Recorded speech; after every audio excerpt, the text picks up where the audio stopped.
Hey everybody, Josh Sigurdson, World Alternative Media here, and I'm here with Steven Pishdad, the owner of Sedona Republic here.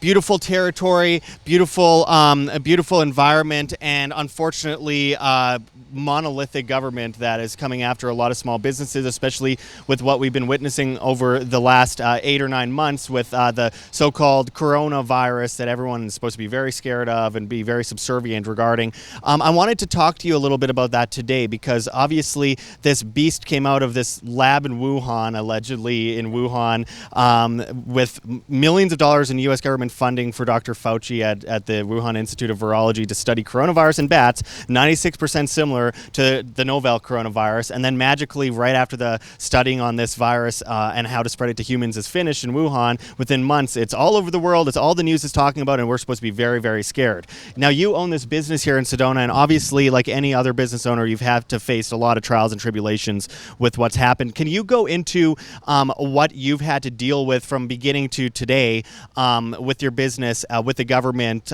with the shutdowns, and of course with the mask wearing? Okay. Well, I've been a graphic artist and T-shirt printer, T-shirt designer, maker. I make signs and things like that, and I've had a successful business for in excess of 20 years, doing very, very well. I left California in 2016 after seeing the stages of what I, for lack of a better word, can only describe as tyranny, going from level 1, 2, and 3, and 4, and I call it tyranny cancer. And what I started noticing was back in the crash of 2008 was when property values went down and the government bailed out only the billionaire corporations and everyone else was left on their own. I wasn't able to get out of California at that time because I didn't want to lose the equity in my property at that time. So I had to wait until like 2016. The property values went back up, and I used that opportunity to springboard and come to a freer state, and that was Arizona. And then so basically when I came here, I was thinking about retiring because I got some properties here, and with the equity for my sale in California, I got quickly bored after a little while, and I opened up this T-shirt store and called Sedona Republic, and I started printing T-shirts. Well, you know, just doing the backstroke, kind of going happily merry along and everything. Everything was going fantastic up until maybe around January of 2020. And so at that point, this stuff was surfacing about some kind of virus out of Wuhan, so all of this stuff came. And so I thought it was kind of like, okay, well, another virus. I mean, I've heard this type of thing 1,000 times, all these types of things, hoof and mouth disease, or mad cow disease, all from Neil Ferguson at Imperial College in London back in the early 2000s. It quadrupled and quintupled the price of beef back then from his faulty observations and computer projections. And then but I said, okay, so this should just be over in another, couple. But no. It got worse and worse and worse and worse. It continued to get worse up until the point then all of my Airbnbs and this, that, and the other started canceling, and it just became like this trigger event that was amazing and unbelievable. I had never suffered a financial setback like I had in my life, like this. And then so I still said, okay, so I got cancellations in property rentals and things like that, and then but at least I got my business, this, that, and the other. Well, no, it just kept going on and on and on. And next thing you know, governor is and the CDC and the World Health Organization and National Institute of Health, they're like offering these decrees, and proclamations, as they refer to them, and the mayors and the governments started to snap to in kind of lockstep and started telling people to stay out, and they literally decimated our economy. And I was like wondering, well, what kind of evidence is this all based on? Like what data are we working on here?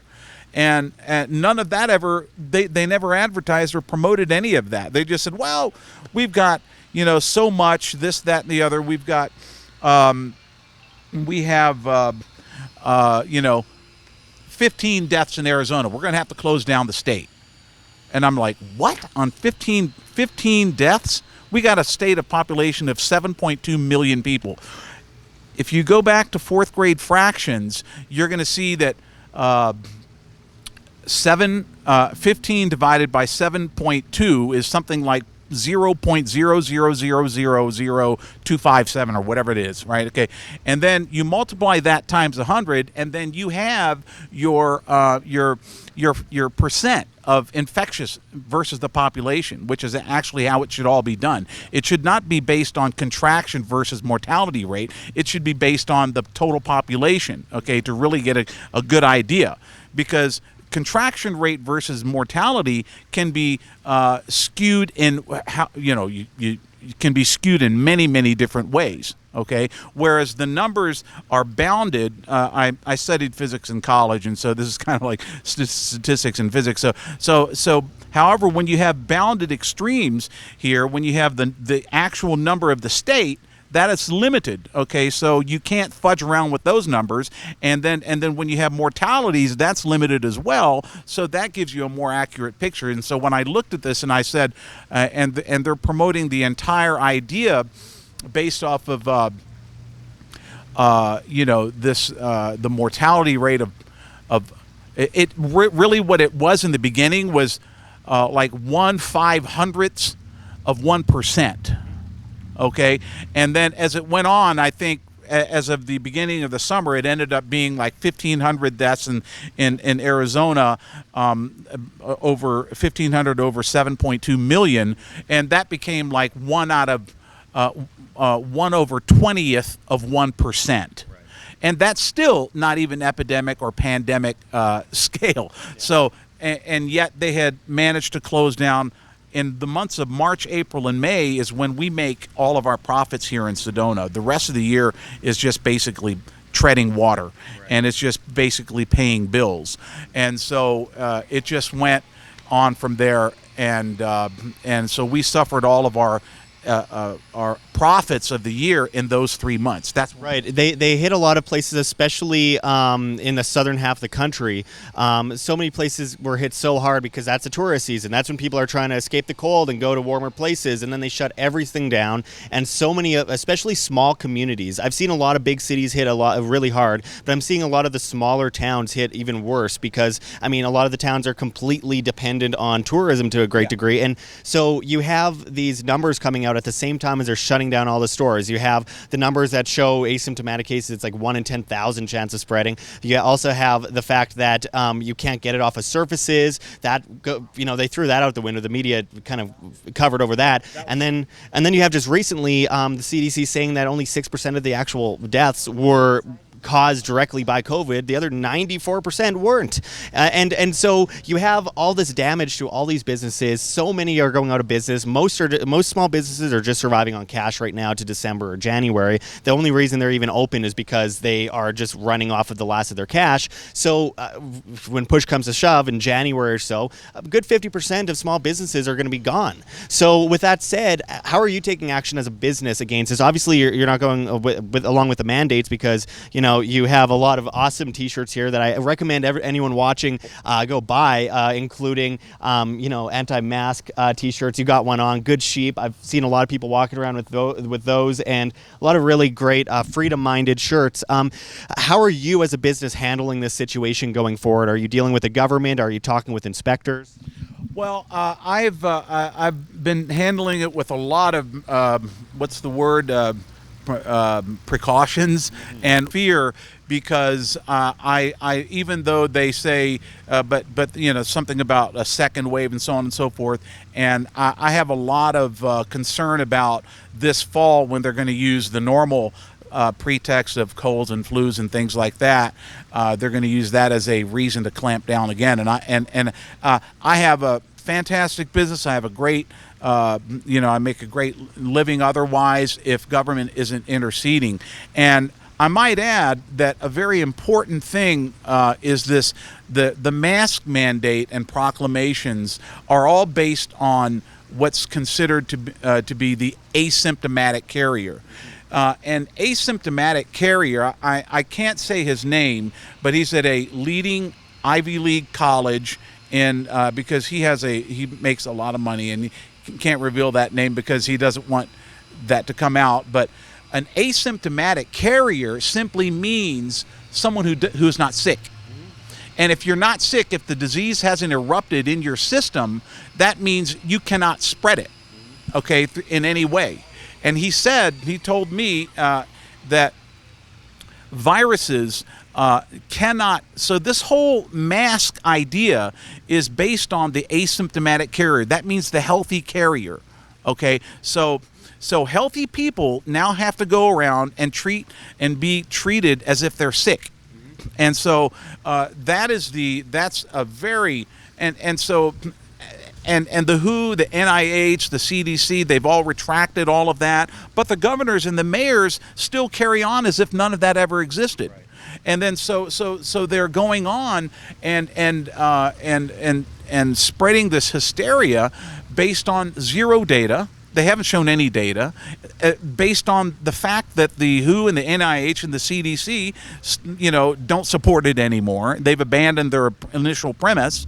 But the governors and mayors, because they're being funded by the IMF, the International Monetary Fund, they continue to spread it, because Governor Ducey here in Arizona, he sits on the board of TGen, and TGen is a vaccine pharmaceutical company, and they're paying him to lock people down.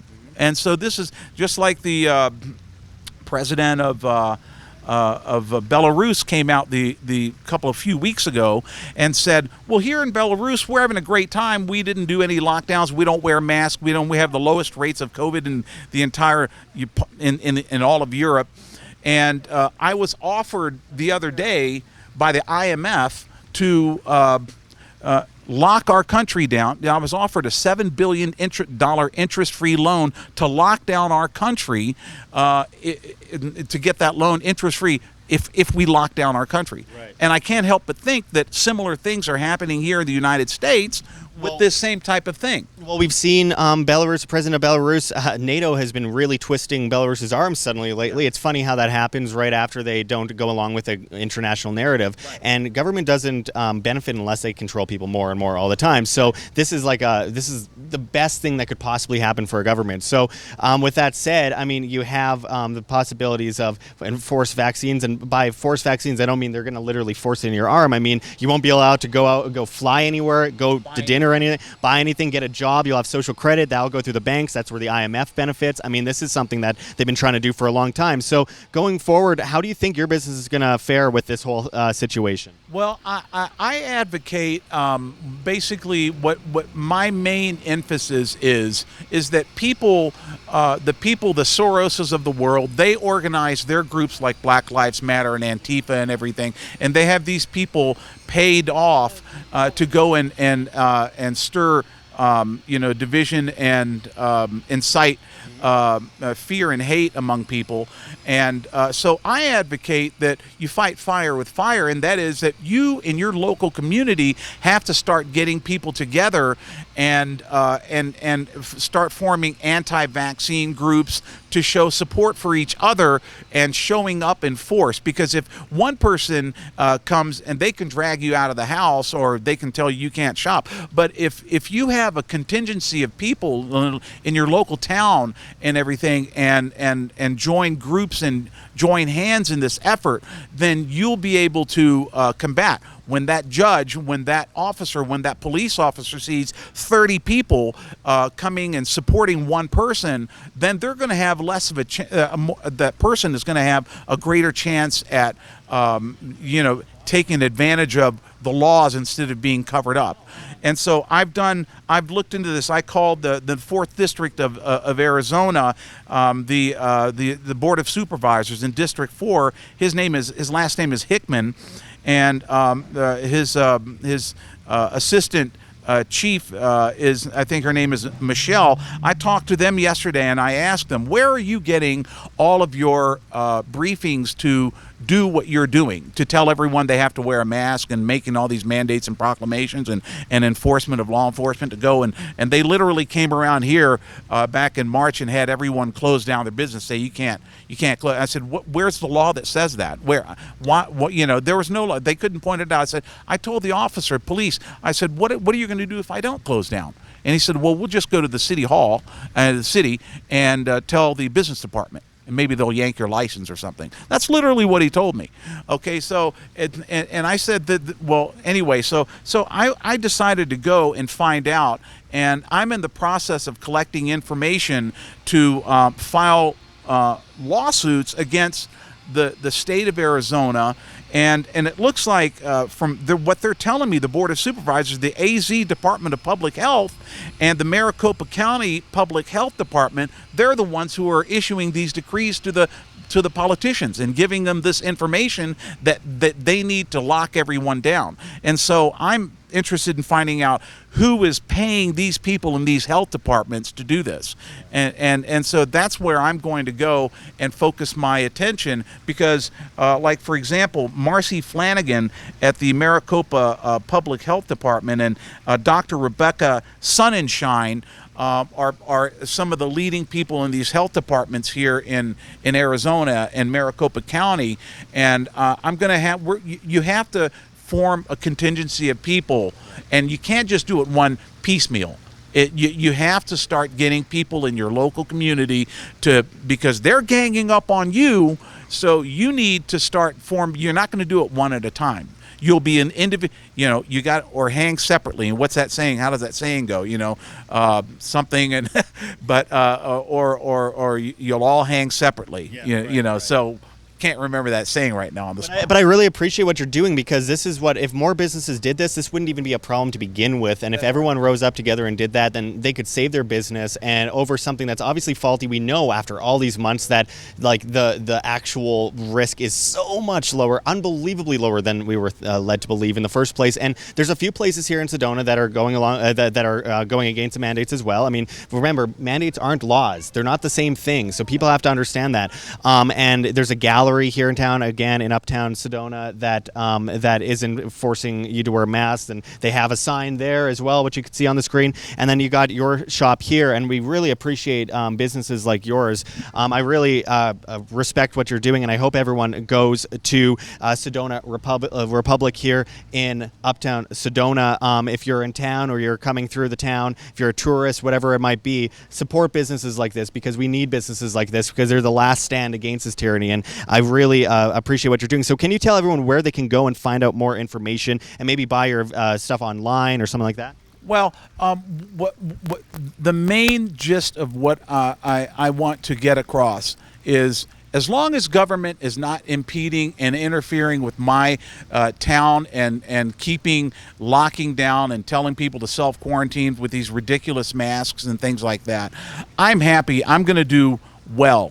The instant they interfere is when the problem occurs. So I would be more interested in telling people to go and look up in your local town, your health department, your city, your county, your state public health departments. Find out who their managing director is, and who their doctors are in there.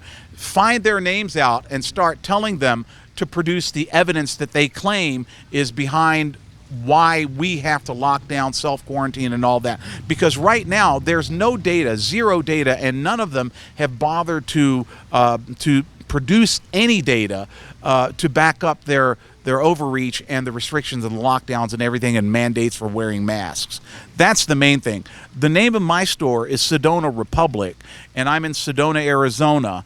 And I can print shirts for anybody who wants anything, you know, three shirts, you get free shipping, so on and so forth. But my major thing is I'm more interested in people to work in their local area and find out, you know, their board of supervisors, and the governors and everyone who all take their orders from these health departments. And that's where they allege it. And I'm in the process of asking the governor and these board of supervisors, where are you getting your data? And please, will you please share the data? Because guess what? They're going to have to go to the CDC and the WHO, which have all negated everything they're basing the lockdowns on. Yeah, absolutely, and we have literally hundreds of studies that show that masks do little to nothing regarding viral illnesses. In fact, even on the N95 mask cases, it says it doesn't stop virus spreads. But people still, I mean, they say, well, it could stop from 3 to 30%, but then it could also increase your chances of getting something yourself by wearing one by up to 40%, and then it just counts out the 30%. It's just so absurd at this point. And if people want to wear masks, go for it. I'm not stopping you. No one's stopping you. But there are a lot of people that are forcing other people to wear masks, and that's a different situation. That's where the tyranny comes in, and that's where we need to stand up to that, and that's where we need to be loud and vigilant. And thank God for businesses like yours and people like yourself that are standing up to this kind of thing, because if it weren't for you, I don't know if there'd be any saving grace here at all. I mean, it's really gotten to the point where we are beyond tyranny into, I mean, this is the most catastrophic thing that we've seen in recent history, and we could talk all day about it. I mean, I'm sure we can talk hours and hours about this subject, but because it is the most catastrophic thing that's happened to most of us in our lifetime. But with that said, I think the number one thing is all these things are bad. Let's do something about it. Let's be the solution. Let's be the change. And if you're a business owner, just don't be afraid. Stand up. You can lose a lot by standing up, but you could also lose even more by not standing up, and a lot of that is your own dignity, your own respect, and eventually your business anyway, because at the end of the day, they're just coming after everyone. You could lose your business regardless of if you follow the rules or not. So, I mean, really grow up here, guys, and stand up, because that's more important than ever before. Thank you so much for joining us today. Is there a website people can go to? No, actually, can I recommend a couple of places on YouTube to watch if they're still up? All right. One is 9commentaries.com. 9 commentary, NINE commentaries.com. They also have a website, 9commentaries.com, www.9commentaries.com, that shows how communism spread through 1947 throughout China and took over China. And also the other one is Fall of the Cabal.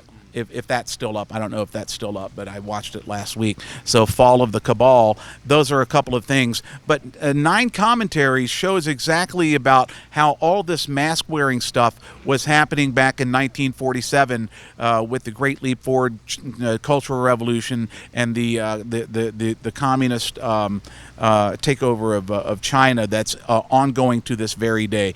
And with that, I may also say that the DNC, the Democrat National Committee, is the Chinese government inside the United States right now. They're operating all of this, and they're behind it all. Because Event 201 that happened in October of 2019 with Johns Hopkins University and Bill Gates and all these people in Wuhan, nobody died in Wuhan.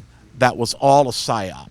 That was all to kickstart this entire COVID, the preliminaries over there with this bat flu and all that stuff. Because I'll tell you one thing: taking a vaccine, flu, cold, and viruses, flu, colds, and things like that, they're all symptoms. You don't get vaccines for symptoms. Okay, that doesn't work. That's like saying you need a vaccine for a headache. It doesn't work. Okay, and so that's basically where that is. And by the way, colds, flus, and pneumonia and things, they're all the same thing. It just depends on what your white blood cell count is as to which one you get based on underlying health conditions. It has nothing to do. And you also look up Koch's postulates. The 7 postulates by Koch, K-O-C-H, S, I believe it is. He's a scientist that established everything that it takes, and this is Dr. Kaufman. If you read and look up Dr. Kaufman online, he's a brilliant MIT PhD researcher, doctor, psychologist, a psychiatrist, Dr. Kaufman, and basically he says what you have to do is, in order to show that anything is the cause of a sickness or illness, you have to take a part of that bacteria or germ or so-called virus. He actually says that viruses don't exist, that they're actually exosomes. But so what you need to do is take that virus and you have to purify it, put it in a petri dish and culture it, and then when you culture it, then you put it in a fresh organism and watch if it causes the disease that you claim that it causes. And that and the criterion for that is Koch's postulates, Kochs. Koch's postulates, 7 postulates, look it up. And if it does not cause that disease, then but that's never been shown. The data, Neil Ferguson's projections, has never shown any of that. And they avoid it for a very good reason, because the Koch's postulates, as simple as they are, simply are not, have not been, that they are the golden standard. They are the gold standard of showing if something is an infectious disease or not. So sorry to take that much time. No, absolutely not. I appreciate it. And by the way, and this is just me saying this, Niels Ferguson is a fraud. He can come and sue me. I really appreciate what you guys are doing here. And again, people can come out to Sedona Republic here in Uptown Sedona. And again, by the way, this video isn't allowed to be on YouTube, but it is. So before we get taken down from YouTube for talking about this stuff, which we will be, make sure to check the links below and press like on the video, share around social media to get around the shadow banning, and I appreciate it, everyone. Thank you very much for joining us today. Thank you. My friends, it is go time. We are completely demonetized on YouTube, and we depend on the viewer to stay alive and spread the message of freedom and truth. So check those links below. GoFundMe, Patreon, Subscribestar, anything you guys could do to help keep independent media alive helps enormously in helping spread this message to the masses. So make sure to check those links. Donate to our Bitcoin address on the screen or below. We really appreciate anything you could do to keep us alive. You could check those links below for Cointree as well, where you can find other cryptocurrencies that you can donate and keep WAM alive. Find us on flote.app, flote.app, as well as BitChute and LBRY and Minds. We're on all the other platforms. We are leaving YouTube soon, so make sure to find us at those sites, because it's the only way we can keep talking to you, the masses, the great people that actually care about the future of free humanity. Also, join our new newsletter at www.iamband.com. Anything helps at this point, guys. We need to support free information online. This is the most difficult time in our history, and it takes a lot of hard work to keep our message alive in the face of great evils that have taken over the propaganda news on television as well as on YouTube, where YouTube decides what you can or cannot see. We need your help, my friends. So I really appreciate anything you guys can do. Check those links. There's many ways you can help. Until next time, though, thanks, everyone. This is Josh Sigurdson signing out from World Alternative Media. Find the truth, be the change.